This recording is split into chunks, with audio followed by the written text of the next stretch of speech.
Lindsey Graham has said his mind's already made up. This trial is a hoax, and he's already made up his mind that he's gonna vote to set Trump free. And same thing with Mitch McConnell. And so I think they spoke too soon. That they're angry. They are running scared, and they're making all kinds of public statements that's going to haunt them for the rest of their lives.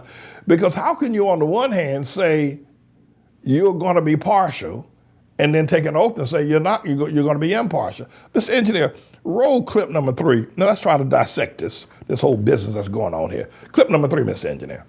Former chairman of the Republican National Committee, former lieutenant governor of the great state of Maryland. Any and all of this conversation we've been having, including but not limited to the clips of Parnas with Rachel Maddow last night and whatever they've got for tonight, how much does that buy you in potentially swayed Republican senators' votes? You would hope a lot.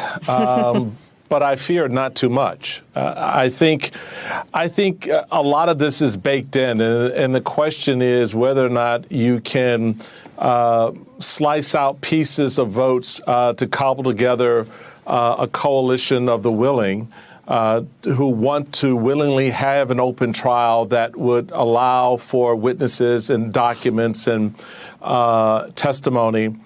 Because they're more interested in the truth. They're more interested in knowing whether or not what has been alleged did in fact occur the way it did, or whether this was in fact a witch hunt. And see, that's the part that rubs me here, is that, you know, if the president had the perfect phone call, senators, Republican senators, then put forth the testimony to back that up. Then put forth the witnesses to back that up. But all you have done since the beginning of this whole thing is to shut down and to project and, in fact, say openly, I don't even want to care about the evidence. Lindsey Graham, I don't care about the evidence. I'm not even looking at the evidence. So don't stand in the chamber today and take the oath. Take your behind out of the chamber when it's time to swear in, because you will be lying to the American people, because you've already told us you plan not to be an honest juror. So this is almost a joke in the sense that you have some of these senators walking into this room, standing in front of the country, standing in front of the Chief Justice of the United States, raising their damn hand to swear an oath that they know they're not going to defend nor uphold. And so what signal does that send to the American people?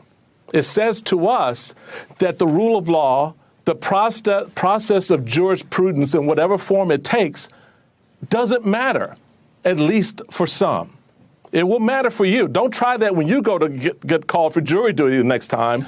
Don't try that when you're sitting in front of a judge under indictment, because the rules when applied to you will come crashing down around your head. That's the responsibility at this moment that I think a lot of these members are going to let slip by. And it's, quite frankly, Brian and Nicole, disgusting. It's un-American. And they should be embarrassed to stand there and take the oath of office when they've already told us they plan to lie when they do so. All right, so there you have it. And I think that that's what we're looking at.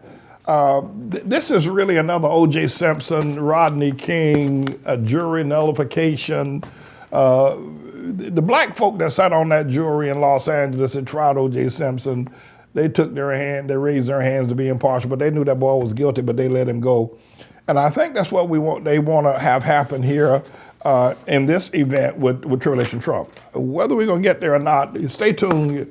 If you really want to know the ins and outs of this, tell everybody you need to listen to me on a daily basis. And I'm going to try to come forward as many days as I possibly can through this process, and I'll be tweeting as much as I can. Follow me on Twitter at Dr. James D. Manning, and follow me on Facebook at James David Manning and Dr. James David Manning to stay abreast of all of what's happening, because you're going to get a lot of disinformation floating around out there, especially with the Republicans throwing out and Fox News and everybody throwing out their bombs trying to blow up this whole process. This is a bit of a news blog we do, looking at spiritual wickedness in high places for the most part, making some observations about it and giving people a biblical foundation to the way of interpreting rather than have Sean Hannity or Laura Ingraham or Janine Pirro or Anderson Cooper or Rachel Maddow or Don Lemon, Rush Limbaugh interpret what's going on in the world. You come to me and I'll tell you